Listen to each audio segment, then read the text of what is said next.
Hey, today I'm taking you with me to work, to the beautiful island of Puerto Rico.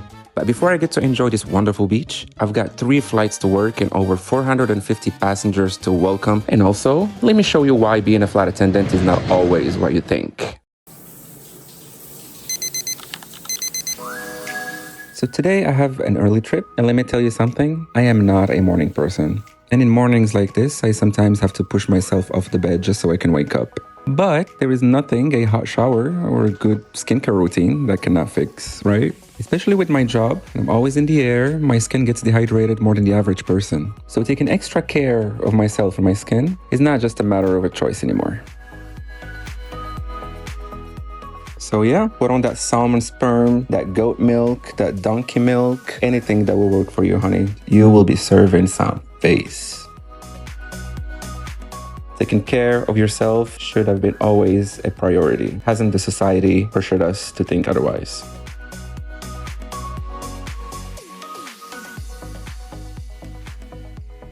And this part of the day is very essential. Looking spotless and looking good sets up the mood for the rest of the trip. And also work-wise, it creates some kind of trust and respect between me and the passengers.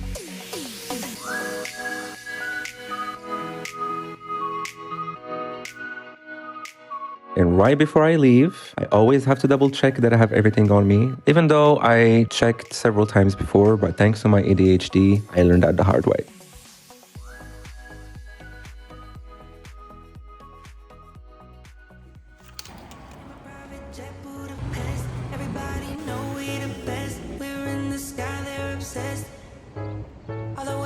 The hardest part of my job is definitely commuting to and from the airport.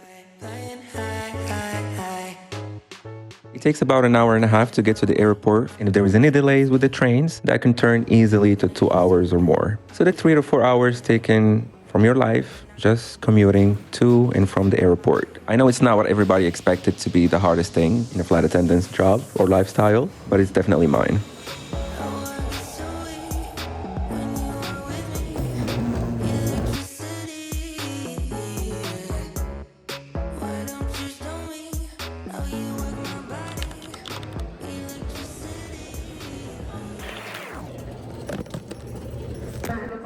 And before I head to the gate, I have to make one last stop at a duty-free shop so I can spray my favorite colognes and perfumes. This has become a routine stop for me, just so I can boost my self-esteem and confidence a little bit. So whatever works, right? And today, we'll be taking this beautiful Airbus 220 to Puerto Rico. But before I get to enjoy my beautiful layover, I have 3 flights to work. Go from New York to Puerto Rico, then from Puerto Rico to Punta Cana, get more passengers from there, and then get back to Puerto Rico. And that's when I finally get to enjoy some sun, and I'm hoping for no delays. Not gonna lie, but Caribbean flights can be a lot of work, but I like working them because I feel like Dominicans, Puerto Ricans, and Latinos in general are very close to Moroccans in culture. They also think that I'm 100% Latino, which used to bother me a little bit at the beginning because I didn't speak Spanish. Now I understand most of Spanish, and also thanks to Bad Bunny, but we'll leave that for another video.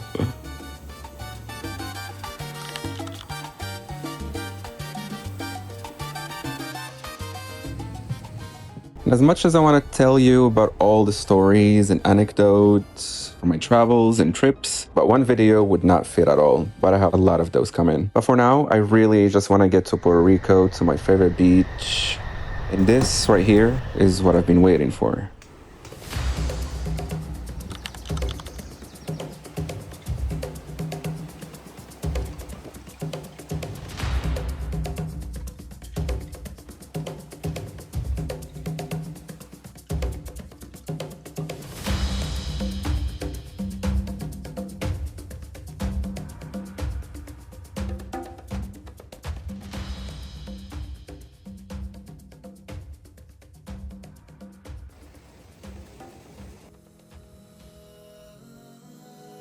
And I feel so blessed and thankful and grateful to be able to come to this part of the world, into this beach, and to be able to witness this God's creation on a regular basis.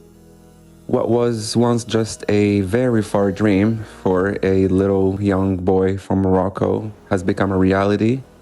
And if I learned one thing from all of this, is to always be grateful and never take anything for granted. And most importantly, never ever let anyone else dictate what you can and what you cannot do, what you can and what you cannot achieve. Because the world is too big and too beautiful, and to limit yourself to someone else's closed-minded perspectives.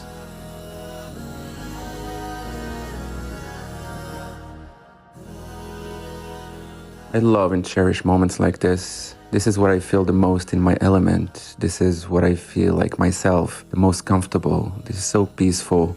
But we sadly live in a time where this feels like a reward to a hard work. Something that you should absolutely not get used to, and that just feels unfair and not necessarily true. This is what we're supposed to be doing as human beings. So I chose not to go down that road, that rabbit hole, and I decided to try to find my way back.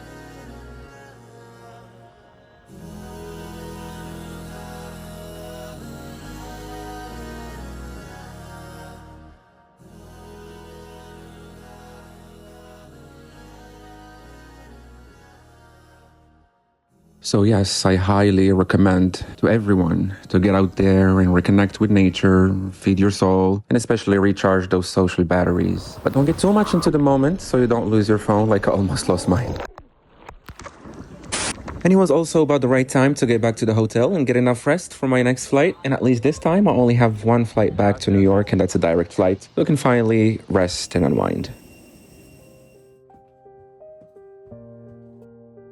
And now that I have some downtime after I was done with service, I want to talk about something that is very close to my heart. In times like this, it becomes really difficult to escape anything that we have going on in our minds. And I remember this day, I was just reflecting and thinking about how isolating being a flight attendant can be. It is such a lonely lifestyle. Most of us don't want to admit that, but it has affected my social life big time. I technically have no social life, to be honest. I know people all over the world, acquaintances, but I never stay long enough anywhere to develop any kind of attachments or relationships. And that makes me feel like a total ghost everywhere I go. And let me tell you, that's not a good feeling. But that is why I take any opportunity I get to sit with myself and my emotions and understand how to process my feelings and find that balance so I can maintain this lifestyle, because ignoring symptoms like this can be very detrimental to my mental health. There is for sure a lot to be said about this subject, about how flight attendants can get into relationships, maintain friendships, etc. But I can tell you that it's very hard. But it is what it is. I do what I gotta do. Life was never meant to be easy. And also just a gentle reminder to be kind and nice to people that you meet in your daily life, because you have no idea what anyone might be going through at that moment. If you're not going to make someone else's day better or happier, just avoid them and let them be.